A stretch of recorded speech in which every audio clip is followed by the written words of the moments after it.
Welcome back to the Great Girls Formula, an F1 podcast. I'm your host Zoe, and we're kicking it off for a new season. There are a ton of exciting changes happening on and off the track this season, including here at Great Girls Formula. So if you aren't already following us on social media, make sure to go do so. You can follow us at the Great Girls Formula on Instagram. I have so many things planned for this season. We're kicking it up a notch. I know last season I kind of fell off the bandwagon a little bit, but I have a big plan this year. I want to do a lot more in-depth technical discussions, as well as continuing on with doing the fun recaps and just talking about all things happening this season at Formula One. So make sure that you subscribe if you aren't already, and like and follow and do whatever you can do on whatever platform you're listening to us on. In today's episode, it seemed like a good idea to do a deep dive into what we can expect from the 2026 regulations and what it's going to mean for the racing when we get back on track this season.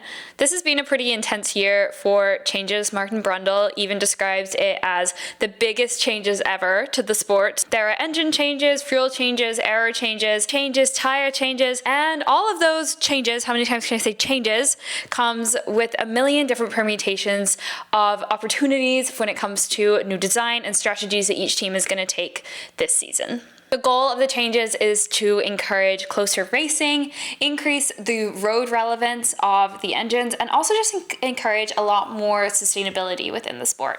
Let's start with the cars themselves. They are going to be 30 kilograms lighter, down to 770 kilos.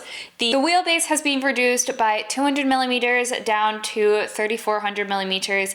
A wheelbase, by the way, is just the distance between the front wheel and the back wheel, so essentially just the length of the car is affected by that. With a shorter wheelbase, it's easier to turn into a corner, but it's a lot more unstable at high speeds on the straights, so smaller steering inputs make a much larger effect. So if you think about a big truck compared to like a little tiny sports car, it's much easier to turn a small car around a corner than it is a larger one. The moment of inertia for a small car is a lot lower and therefore easier to turn. Having a shorter wheelbase also helps the driver to kind of feel more of what's going on with the car in terms of its agility. It feels a lot more responsive because there's a lot more longitudinal weight transfer going on, so the weight will shift more aggressively in a smaller car to the front or to the back, depending on whether you're accelerating or decelerating, and that just makes it easier for the driver to feel what exactly is going on. The track width is also reduced by 100 millimeters down to 1900 millimeters. It's the distance between both front tires, or the distance between both back tires. And again, this will first of all decrease your moment of inertia to enable quicker rotation, but the narrower stance also means that it is a little bit more prone to instability. Think about when you stand on one leg versus when you stand with your feet super wide apart.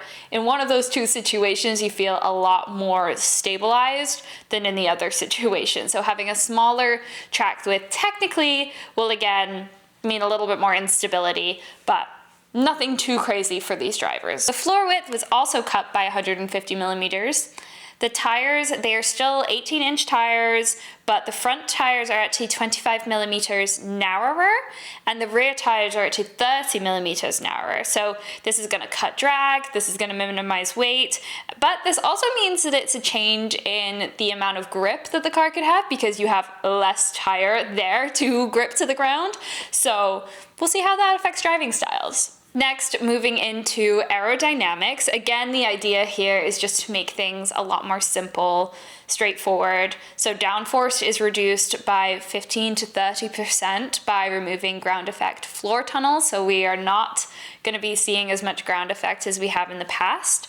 Drag is hopefully reduced by up to 40% as well with this change. Active aerodynamics are replacing DRS. The way that you can think about this is DRS was basically just active aerodynamics on the rear wing. It meant that they could change the positioning of it as they went along. But now both the front and the rear wings both have active elements. So there will be flaps that open or close depending on where you are in the track. In the corners, the flaps will stay shut to help increase downforce and also increase grip. On the straights, however, the flaps will be opened, which will help reduce drag.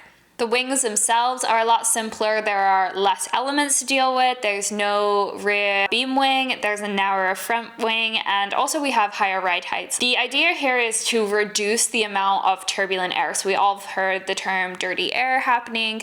And hopefully these simpler aerodynamic elements will help reduce that and allow cars to follow each other more closely through the corners.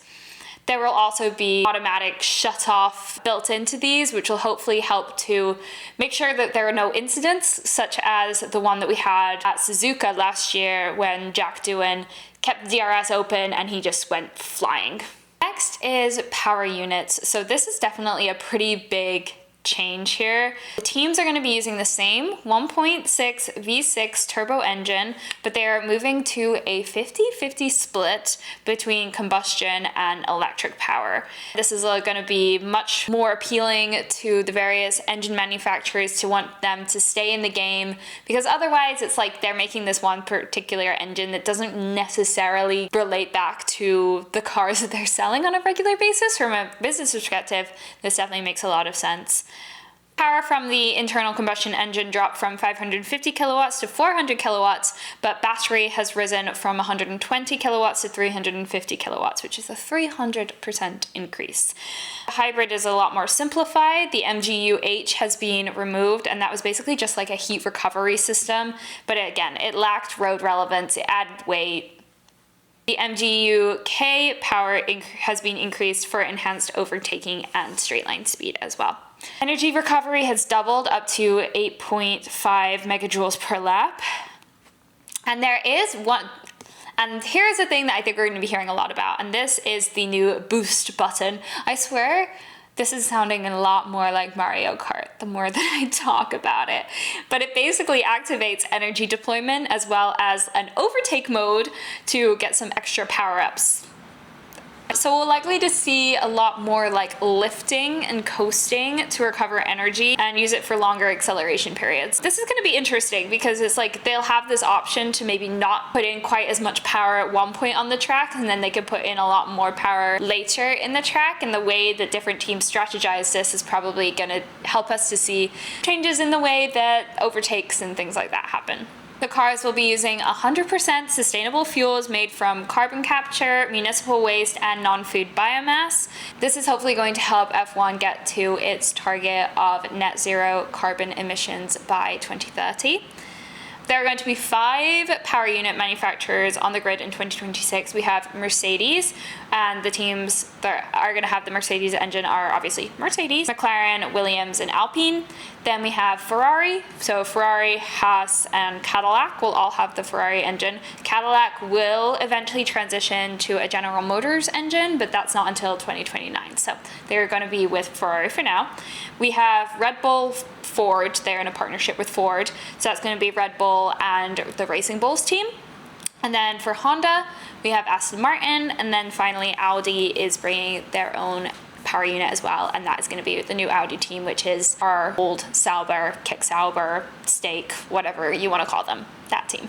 In terms of safety, there has been necessary improvements to the survival cell of the driver to handle 23% more load, and the front structure has also been tweaked a little bit so that it separates in 2 stages instead of just 1, which will hopefully just add more protection in the case of any secondary impacts. I wanted to go through the specific terminology to make sure that we really all have that hammered down and we're ready to listen to whatever the commentators say. I already mentioned we're saying goodbye to DRS and we're saying hello to overtake mode. So overtake mode can be used when the car is within 1 second of the car in front at the detection point, and it can be used on the following lap. It gives an extra 0.5 megajoules of energy deployment, which is best going to be used probably on the long straights. In effect, the idea is it's probably going to have a very similar impact that DRS would have, in that it just gives you that extra little jolt of energy and extra speed to go and overtake the person in front of you. Then we also have the boost button. So this is a manual activation of maximum power, which we've kind of had this over the last few years, but this just helps to either attack or defend. It activates energy deployment at different points on the lap. So like I mentioned before, this is going to be an interesting strategic decisions for the teams. The drivers are also going to be able to recharge, essentially allow the driver to harvest energy to charge the battery when they're not on that full throttle. So I kind of mentioned that they'll have this control of being able to lift off slightly to be able to recharge more. So that's when we'll see that come into play. And then finally, like I said before, we have the active aero. So there will be a dynamic adjustment of the front and rear wings, which we touched on earlier. Cars are expected to be about 2-ish seconds slower than they were in 2025. Now, this is a pretty regular thing that happens whenever the regulations change. We can only increase that speed so much before they're kind of going to a point where it may not be safe, it may not be sustainable. So it is pretty normal for them to try to actually bring that top speed down just a little bit while the drivers and the teams get used to these new regulations. After they're used to it, after they've gotten all of the maximum achievements out of this car, they will be going at least the same speed of 2025, if not faster. We can also expect at the start of the season for there to be a lot more disparity between the different teams. We were kind of at a point at the end of 2025 and a lot of the teams were really, really close. Like if you were to look at the qualifying times of everybody for 2025, they were ridiculously close. But now we're going to see the different teams using these different power units for the first time. There's likely to be reliability issues with all of the new regulations while everybody gets used to the new situations. There is also going to be a lot more emphasis on the driver having control of their power. We talked about the boost button, the overtake button, recharge, all of that kind of stuff. They're going to be making all of those decisions. Literally like Mario Kart. Like when are you going to press that little thing to get the star boost going and drop your banana for the guy behind you? The hope of all of this is that it brings much more exciting racing, more overtakes, and just overall more excitement on track for everybody. I think that there are definitely tracks last year where we were a little bored, like Suzuka, Monaco, but hopefully with the smaller, simpler cars, with these new regulations, with these new boosts, hopefully we'll get some very exciting racing. That is all for today's episode. Thank you guys so much for listening. I hope that you enjoyed. Again, make sure to subscribe, follow us on Instagram at The Great Girls Formula. There's going to be so much content coming soon, and I can't wait to kick off the new season with you guys.